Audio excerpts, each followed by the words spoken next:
चलिए बच्चा लोग अगला क्वेश्चन हम लोग देखते हैं। क्वेश्चन नंबर कितना 4। एक्सरसाइज कितना होगा? कैसे हो तुम लोग? बहुत अच्छे कि नहीं? कर्ज उर्ज न लियो किसी से? दिए ना हो? तब ठीक है। चलो देखो 4 नंबर का सॉल्यूशन क्या गिवेनस लिखेंगे? चलिए देखिएगा गिवेनस बच्चा लोग HCF लिखा है 306 और क्या 657 का कितना दिया है 9। और हमें क्या बोला जा रहा है कि आप एलसीएम निकाल के बताओ। क्या निकाल कर बताओ? एलसीएम निकाल करके बताओ। देखो यहाँ ध्यान देना, एलसीएम तो हमारे पास है, ठीक है। चलिए अब एलसीएम का निकालेंगे। तो एलसीएम के लिए जो फॉर्मूला है वो लगाएंगे। तो एलसीएम के लिए हम लोग फॉर्मूला लगाएंगे बच्चा लोग 306 और 600 क्या 57 का क्या लिखेंगे? पहली गुना हाँ दूसरी अब बटे में क्या लिखेंगे? HC कितना का 306 और 657 का। क्लियर ना? अब इसको समझो, पहली संख्या यही है क्या 300, दूसरी संख्या बटे HCF कितना है।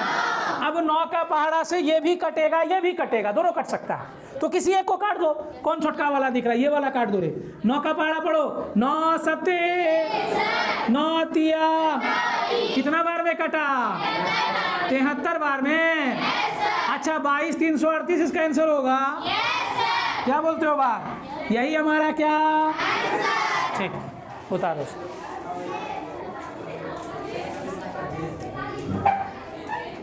सही आंसर है ना जी? चलो ठीक। सवाल अगला लिखा है बच्चा लोग कि जांच कीजिए कि किसी प्राकृत संख्या n के लिए 6 पे पावर n अंक 0 पर समाप्त होती है या नहीं। ये बहुत ही महत्वपूर्ण सवाल है बच्चा लोग, और इसमें थोड़ा सा दिमाग तुमको लगाना है। क्या दिमाग लगाना है कि आखिर ये 0 पर समाप्त होगा या नहीं होगा। इसके लिए एक लॉजिक है बच्चा लोग, ध्यान से सुनिएगा। लॉजिक ये है कि हम लोग अभी पढ़ रहे हैं अंक गणित का आधारभूत प्रमेय। ये अंक गणित का आधारभूत प्रमेय क्या बताता है कि कोई भी प्रत्येक भाज्य संख्या को अभाज्य संख्या के गुणनखंड के रूप में आप तोड़ दो। क्लियर बात है? अब अगर उस अभाज्य संख्या में 5 का कोई मान आता है, यानी 5 का गुणनखंड होता है, 5 से यदि कोई भाग लग जाती है संख्या, तो समझ लो वह 0 पर समाप्त होगी, अन्यथा वो 0 पर समाप्त नहीं होगी। अब अगर सवाल ये रहता है 10, क्या लिखते हैं बोलो तो? 10। क्या ये 5 से भाग लगेगा कि नहीं लगेगा? लगेगा। 15, क्या ये 5 से भाग लगेगा कि नहीं लगेगा? यह अंक 0 पर समाप्त हो जाएगी, लेकिन 4/5 कभी लगेगा? पूरा पूरा भाग लगेगा? नहीं लगेगा। तो ऐसी संख्या में हम लोग क्या कहेंगे? ना तो 4, ना तो अगर 3/5 लिख दें, 3 5 भाग लगेगा इससे? 6 बोलो लगेगा? 5 से भाग लगेगा? ये पॉइंट में लगेगा? लगेगा, लेकिन पॉइंट में आएगा। तो पॉइंट में नहीं करना है बच्चा लोग, तो ध्यान रखिएगा। तो क्या ये 0 पर समाप्त होगी? नहीं होगी।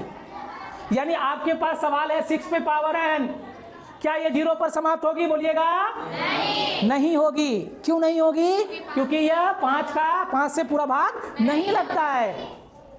अब लिख दिए 25, बोलो ये होगा कि नहीं 0 पर समाप्त? क्यों? क्योंकि ये 5 से भाग लगता है। हो सकता है कि आपके पास में ऐसा सवाल मिले 6 के जगह में, किताब में तो अभी 6 दिया हुआ है, कहीं 4 दे दे, कहीं 15 दे दे, कहीं 20 दे दे, कहीं 25 दे दे। उस समय क्या करोगे? उस समय तो यही कहोगे कि सर 6 पे पावर n वाला बताए तो सर आउट ऑफ सिलेबस है। बहुत बच्चों का ये भी सवाल रहता है, सर आउट ऑफ सिलेबस मतलब समझा, हमारे पाठ्यक्रम से बाहर है, यानी तुम्हारी अकल से कहाँ है? बाहर। ऐसे विद्यार्थी क्या कहेंगे कि पाठ्यक्रम से हमारा क्या है? बाहर है, लेकिन ऐसा कुछ भी नहीं है। आप कम से कम 4-5 एग्जाम्पल बनाओ। जो बुक आप लोगों को मिलेगी ना, उस बुक में आपको मिलेगा ऐसा 4-5 क्वेश्चन हम दिए हैं ऐसा कि आपको रिवाइज करवा देगी। तो कैसे आप करोगे इसमें? अब तरीका समझ में आ गया। जो 5 से पूरा पूरा भाग लग जाएगा वही 0 पर समाप्त होगा, अन्यथा वो 0 पर समाप्त नहीं होगा। या 2 पे पावर n रहेगा, ये भी 0 पर समाप्त नहीं होगा, क्योंकि ये 5 से पूरा नहीं कट रहा है। समझ में आ रहा है? अब अगर हम लोग लिख दिए बच्चा लोग 20, क्या होगा कि नहीं 0 पर समाप्त? क्योंकि ये 5 से लग रहा है ना। हाँ, अब लिख दिए बोलो 7, तो क्या होगा? क्यों नहीं होगा बच्चा लोग? 5 से नहीं लग रहा। क्लियर बात है? तो यानी 6 पे पावर n अंक 0 पर समाप्त नहीं होगी। क्यों नहीं होगी? क्योंकि इसके अभाज्य गुणनखंड में 5 नहीं आ रहा है। अगर अभाज्य गुणनखंड में 5 आ रहा हो तो ऐसे में हम कहेंगे कि वह 0 पर संख्या समाप्त हो जाए। अब क्लियर हुआ बात?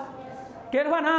ध्यान रखना इस चीज को। अब अगर 12 बोल दिए, बोलो 12, क्या ये समाप्त होगा? क्या होगा? क्या नहीं होगा? क्यों नहीं होगा बच्चा लोग? 5 से पूरा पूरा भाग नहीं लगता है। क्लियर बात? अब अगर 25 लिए तो होगा ना? अच्छा ठीक है। अगर 30 लिए तो हो जाएगा। 35 लिए तो हो जाएगा ना? 8 लिए तो, क्योंकि ये 5 से पूरा भाग नहीं लगता। अब समझ में आ गया ना गप? बस इसमें खाली लैंग्वेज लिखना है बच्चा लोग। लैंग्वेज ये लिखना है हम लोगों को कि यहाँ पर देखेंगे 6 पे पावर n अंक को पहले जो भी संख्या दिया हुआ है उसको पहले अभाज्य गुणनखंड बना लो। अब उस अभाज्य गुणनखंड में चेक करो कि 5 है या नहीं। अगर 5 है तो वो 0 पर समाप्त होगी, अगर नहीं है तो 0 पर समाप्त नहीं होगी। समझ में आ गया गप? कोई भी तरह का सवाल रहेगा ना एकदम हंसते खेलते बना देगा। ठीक है? 5 नंबर सॉल्यूशन। ठीक है, गिवन अस 6 पे पावर n का अभाज्य गुणनखंड। अभाज्य बच्चा लोग बोलो, अभाज्य, हाँ अभाज्य गुणनखंड। तो क्या लिखेंगे? 2 गुना 3 क्या होगा? बोलो हाँ ना? 2 गुना 3 पे पावर n, क्योंकि 6 का क्या होता है रे? 2 तिया 6। देखो 2 तिया 6, और ये जो n है ये n को लगा दिए ऊपर में, कोई दिक्कत? अब देखो क्या ये n दोनों के लिए होगा? तो 2 पे पावर n गुना 3 पे पावर क्या होता है ना? तो 2 पे पावर n और 3 पे पावर n, कहीं भी 5 का गप है? कहीं है? तो लिखेंगे कि n अंक 0 पर समाप्त नहीं होगी क्योंकि यह 5 का गुणनखंड नहीं है। तो लिख देंगे 6 पे पावर n अंक 0 पर क्या बोलो रे? समाप्त नहीं होगी। समाप्त नहीं होगी क्योंकि क्या? क्यों नहीं होगी बच्चा लोग? क्योंकि इसका गुणनखंड में 5 नहीं, या यह 5 का, हाँ यह 5 का गुणनखंड नहीं है। गुणनखंड नहीं है अर्थात इसमें, अर्थात यह 5 से भाजित, 5 से बोलो क्या? भाजित नहीं है। 5 से भाजित नहीं है। इतने ही ठोक लिखना है, ज्यादा तामझाम लिखना ही नहीं है। अब तुमसे बोल देगा यहाँ पर कुछ देगा, सवाल दे दिया 10 पे पावर n, अब बोलो क्या करेंगे? गुणनखंड करेंगे? 2 पंचे पे पावर क्या? तो 2 गुना 5 पे पावर 2 पे n, 5 पे n लिखेंगे। अब बताओ 5 का गुणनखंड है ना? तो यहाँ क्या लिखेंगे बोलो तो? कि 10 पे पावर n अंक 0 पर समाप्त होगी क्योंकि यह बोलो क्या? 5 का गुणनखंड है अर्थात 5 से भाजित है। कब? जब 2 और 5 का गुणनखंड होगा तब। ठीक है? 6 सॉल्यूशन बच्चा लो गिवन अस। चलो देखो, हाँ तो हम लोग क्या करेंगे?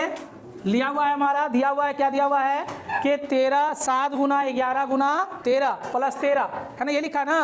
तो यहाँ लिखेंगे बच्चा लोग 7 गुना 11 गुना 13 प्लस 13। अच्छा प्लस 13 जब किसी गुणनखंड में आता है तो बस एक ही दिमाग में ख्याल आता है कि एगो होगा क्या बोलो तो भाजक, एगो होगा भागफल और एगो होगा शेषफल। भाज्य बराबर यही ना होता है? क्या क्या होता है बोलो तो?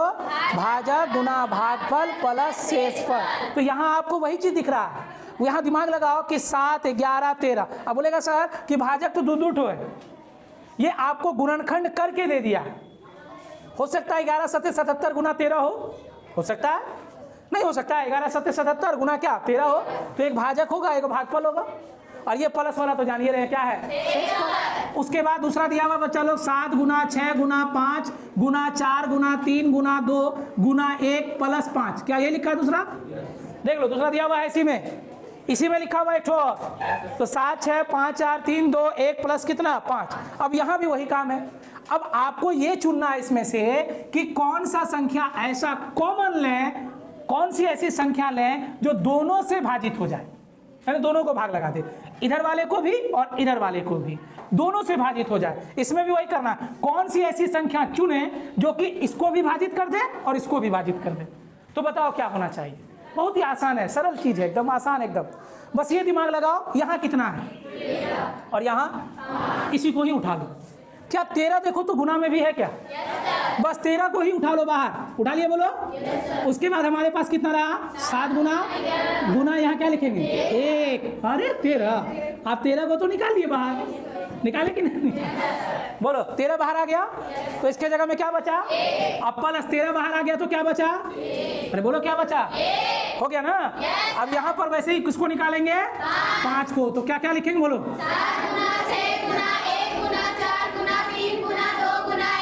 प्लस 1। क्या 2 चीज हमारे पास निकल गया?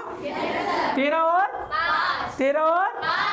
तो 13 और 5 जो है सहभाज्य संख्या है, यानी सहभाज्य मतलब सहयोग किया इसको भाग लगाने में, ठीक है, और 5 सहयोग किया इसको भाग लगाने में। किया कि नहीं किया? किया ना? अरे बाबू अगर हम लोग लिख दें कि 14, अब प्लस लिख दें यहाँ पर 8 और नीचे में लिख दें यहाँ पर 2, तो क्या ये 2 दोनों के लिए है कि नहीं है? सोचो, दिमाग लगाओ। देखो 14 बटे कितना, अब प्लस 8 बटे कितना, है कि नहीं है? इसका एलसीएम बोलो। 8 4 कितना हो गया? 12, जोड़ो इसको, और 1 1 कितना हो गया बच्चा लो? 2 बटे कितना? 2, कट मार के कितना? अब इसको देखो, 2 सत्ते 2 चौके 7 4, समझ में आएगा? या तो तुम देखो नीचे वाला जो मान है या तो इसके लिए या तो इसके लिए, दोनों के लिए हो गया। ये 2 जो मान है वो 14 के लिए भी है और 8 के लिए भी है। और यहाँ पर देखो अलग अलग भी किए तो आंसर वही आया, और एक साथ में भी किए तो आंसर वही आया ना? कितना आया? यहाँ भी कितना है? अलग अलग किए तो क्या ये अगर 13 अगर हम यहाँ लगा दें तो 13 इसको भी काट देगा, 13 इसको भी काट देगा। अलग अलग करेंगे तो करेंगे ना?